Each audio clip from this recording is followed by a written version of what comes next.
Angel one application में mutual fund में SIP करने के लिए एक-एक स्टेप्स बताऊँगा। सबसे पहले शुरू करेंगे कि फंड कैसे चूज़ करना है इसे। तो सबसे पहले एप्लीकेशन ओपन कर लो। यहाँ पर आपको म्यूचुअल फंड का सेक्शन दिखाई देता है, इस पर टैप कर दो। टैप करते ही आपको ऊपर की तरफ आपका पोर्टफोलियो अगर आपने पहले कोई एसआईपी कर रखी है वो दिखाई देता है और नीचे की तरफ आपको इन्वेस्ट इन ट्रेंडिंग एसआईपीज़ दिखाई देता है। तो जनरली ये ब्रोकर एप्लीकेशन जो होती हैं आपको बहुत सारी चीज़ें फ़िल्टर आउट करके ऑलरेडी देती हैं। अगर आपको इनमें से कोई अच्छी नहीं लग रही है तो आप नीचे की तरफ जा सकते हैं जहाँ पर आपके अमाउंट के हिसाब से अगर आप सोच रहे हैं ₹100 से एसआईपी शुरू करनी तो उसके हिसाब से फ़िल्टर यहाँ पर मिल जाएगा। टॉप इंडियन फर्म्स मिल जाएगी, उसके नीचे आपको हाईएस्ट रिटर्न्स मिल जाएँगे, बेस्ट इंडेक्स फंड्स मिल जाएँगे। नीचे की तरफ जाना है तो एक्सप्लोर कर सकते हैं, बहुत सारे फंड्स यहाँ पर हैं। डिसाइड कीजिए किस कैप में, किस मार्केट कैप में आपको करना है। लार्ज कैप में करना है, स्मॉल कैप में करना है, मिड कैप में करना है। लार्ज कैप करना है तो लार्ज कैप क्लिक कीजिए। आपको सारी लार्ज कैप कंपनीज़ यहाँ पर दिख जाएगी, लार्ज कैप फंड्स आपको दिख जाएँगे जिनमें आप इन्वेस्ट कर सकते हैं। इसी तरह यहाँ पर एक बटन होता है जिस पर आप टैप कीजिए। टैप करने के बाद आपको यहाँ पर देखिए अलग-अलग फ़िल्टर्स दिखाई देते हैं। एसेट क्लास देखना है, पॉपुलर फंड्स देखने हैं, एएमसी देखनी है, फंड साइज़ देखना है, 3 साल का रिटर्न काफ़ी अच्छा रहा हो वो देखना है, रिस्क देखना है या फिर इन्वेस्टमेंट टाइप देखना है, वो आप यहाँ पर देख सकते हैं। है ना? ये भी है। अब ये देखो ये इन्वेस्टमेंट टाइप में आपको 2 चीज़ मिल जाती है एसआईपी, ओटीआई। ओटीआई का मतलब वन टाइम इन्वेस्टमेंट। ठीक है? इस तरीके से आप डिसाइड कर सकते हो। मैं बोलूँगा जब मैं करने के लिए जाता हूँ तो मैं ट्रेंडिंग इन्वेस्टमेंट फंड्स में से चूज़ करता हूँ। तो यहाँ पर मैं व्यू ऑल करूँगा और देखूँगा। अब ट्रेंडिंग में एक चीज़ हमेशा याद रखना कि रिस्क जो है वो काफ़ी ज़्यादा हाई होता है, क्योंकि आपको रिटर्न्स अच्छे दे रहे हैं तो रिस्क थोड़ा-सा हाई होगा। अब यहाँ पर ऐसा नहीं है कि मैं यहाँ पर ही देख कर समझ जाऊँगा कि बहुत अच्छी एसआईपी कौन-सी है। मुझे हर एक के अंदर थोड़ी-थोड़ी चीज़ें देखनी होगी, जैसे कि मैं इस पे क्लिक करूँगा। क्लिक करने के बाद पहले तो इन्होंने दिखा दिया कि भाई मिनिमम एसआईपी अमाउंट जो है वो ₹500 का है। ठीक है, ₹500 चलेगा मुझे। इक्विटी फंड है, इक्विटी मतलब डायरेक्टली शेयर मार्केट है, डेट फंड नहीं है ये। अगला मुझे देखना है कि भाई पिछले 3 साल के रिटर्न्स कैसे रहे।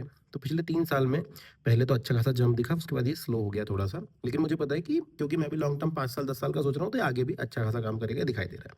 क्योंकि पिछले 3 साल में काफ़ी अच्छा किया है। पिछले 5 साल में भी देख लेता हूँ, पिछले 1 साल में भी देख लेता हूँ, पिछले 6 महीने में भी देख लेता हूँ। अब ये नहीं बता रहा है कि मैं कितने समय के लिए इन्वेस्ट करने वाला हूँ। एसआईपी एक ओपन एंडेड स्कीम होती है जिसमें जब तक आप बंद नहीं करेंगे तब तक चलती रहेगी। ये बता रहा है कि पिछले 5 सालों में कैसा परफॉर्मेंस रहा है। ऑल देखेंगे तो जब से फंड शुरू हुआ था तब से लेकर आज तक की क्या स्थिति है। उसके बाद आपको एनएवी दिखता है जिसका मतलब होता है नेट एसेट वैल्यू। नीचे की तरफ जाएँगे, आपको यहाँ पर एक कैलकुलेट योर रिटर्न्स ये बटन दिखाई देता है। इस पर आप भरोसा बिल्कुल नहीं कर सकते। हालाँकि दिया गया है कि भाई पिछले 3 साल के में इतना निकला तो अगले 3 साल में कितना निकल जाएगा उसके हिसाब से बताया जाता है। बट ज़रूरी नहीं कि वो सत्य हो। नीचे की तरफ एंजल वन आपको कंपैरिज़न दिखाता है सेम फंड के और भी कंपीटिटर जो हो सकते हैं उनका। उस पे भी नीचे जाएँगे, अदर इन्फॉर्मेशन पे ज़रूर क्लिक करना। यहाँ पर आपको क्या पता चलता है? सबसे पहले फंड की एज पता चलती है, 11 साल पुराना फंड है, मतलब कि काफ़ी समय से चल रहा है और लोग पैसे डाल रहे हैं।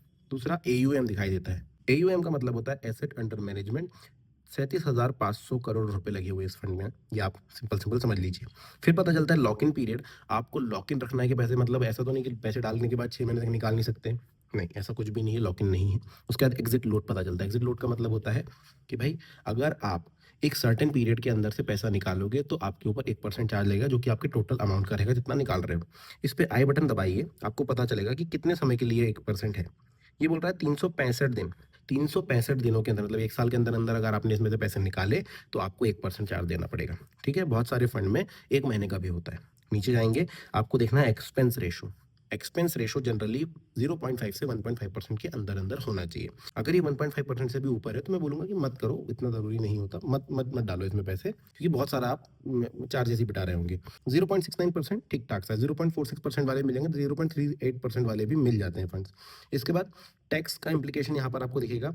सिंपल है, 2 प्रकार के टैक्स होते हैं एसटीसीजी, एलटीसीजी। एसटीसीजी यानी शॉर्ट टर्म कैपिटल गेन जिसमें 1 साल के अंदर पैसे निकालो तो 20% टैक्स लगता है गेन्स के ऊपर।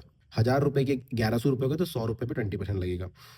अगर आपने 1 साल के बाद निकाला तो सवा लाख रुपए तक के गेन्स पर कोई चार्ज नहीं होते, उसके ऊपर 12.5% होता है। अब नीचे जाओ और यहाँ पर देखो fund management by, fund managed by, इसमें आपको नाम दिखाई दे रहे हैं, सारे के सारे आपके फंड मैनेजर हैं। इनको जाके गूगल पे सर्च करो कि भाई इनका एक्सपीरियंस कैसा रहा है। अगर इनके एक्सपीरियंस अच्छे हैं तो सिंपल है कि आप लगा सकते हैं। अगर ये बहुत ही नाइव हैं, नए हैं लोग हैं तो फिर मैं बोलूँगा थोड़ा रिस्की है। नीचे जाओ, रिस्क एंड रेटिंग दिखाई देता है जिसमें बताता है कि आपका रिस्क का क्या सीन है। रिटर्न्स अच्छे दे रहा है, रिस्क भी बहुत ज़्यादा हाई है।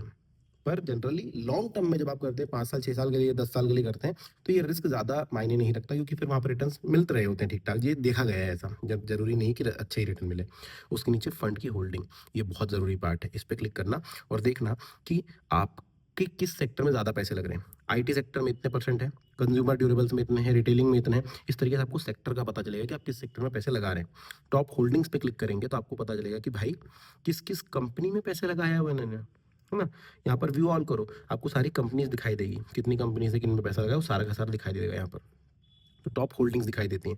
उसके नीचे आपको अदर फंड्स भी दिख जाते हैं और उसके नीचे आपको रिसेंटली व्यूज भी दिख जाते हैं।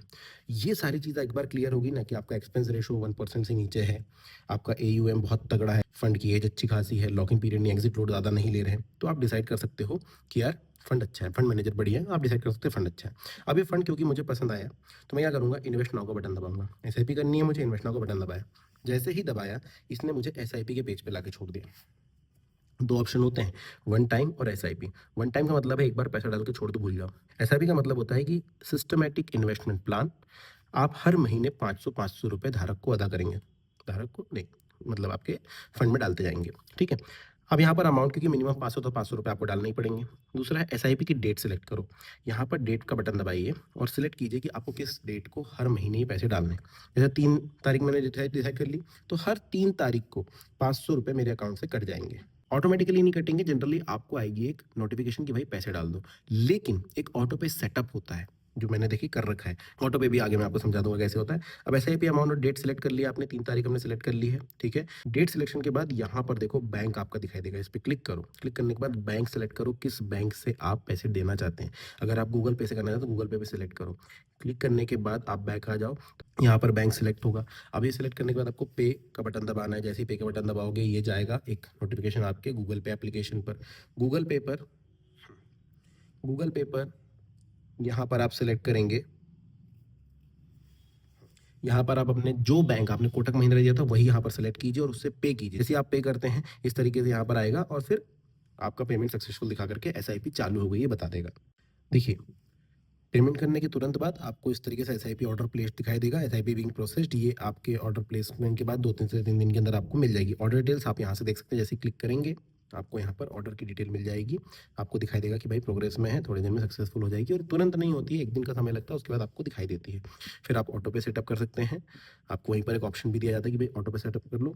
उसके बाद आपकी SIP कहाँ दिखाई देगी, आप बैक कीजिए, पोर्टफोलियो का बटन दबाइए, स्टॉक्स वाले सेक्शन में आके पोर्टफोलियो बटन दिखाएगा, यहाँ पर जाइए। यहाँ पर जाने के बाद म्यूचुअल फंड में क्लिक करिए। जैसे ही करेंगे तो आपको यहाँ पर आपकी सारी SIP दिखाई देगी। आपकी एक्टिव SIP एक दिन के बाद आपको इस तरीके से दिखाई देगी, भाई एक्टिव है SIP, इस पर क्लिक करेंगे आपको सारी की सारी डिटेल्स दिखाई देगी। अभी वो वाली SIP हमने अभी शुरू करी इसलिए तुरंत उसका डिटेल्स नहीं दिखाई दे रहा, बट इस तरीके से SIP डिटेल दिखाई देगी कि भाई अमाउंट क्या है, अभी SIP का अमाउंट क्या है। देखिए मैंने 100 रुपये की SIP शुरू करी थी, 500 रुपये का अमाउंट कर दिया है, तो वो भी चेंज हो गया है। तो इस तरीके से जो है आपको डिटेल्स सारी की सारी यहाँ पर दिखाई देती है। अब देखिए 3 ऑर्डर्स आर इन प्रोग्रेस दिखाई दे रहा है, इस पर क्लिक करेंगे तो आपको डिटेल्स यहाँ पर दिखाई देगी जो आपके ऑर्डर्स हैं। ये हमने अभी भी शुरू करी, इस पर जाएंगे, ये डिटेल्स हैं, ये आप देख सकते हैं। अब आपको अगर कोई तकलीफ आए इस प्रोसेस में तो आप कमेंट सेक्शन में मुझे लिखकर बताना। हालांकि जितना मैंने एक्सप्लेन किया कोई तकलीफ आएगी नहीं और आप अच्छे से SIP भी अपनी चूज़ कर सकेंगे। वीडियो पसंद आए तो लाइक सब्सक्राइब ज़रूर कर देना। Thank you.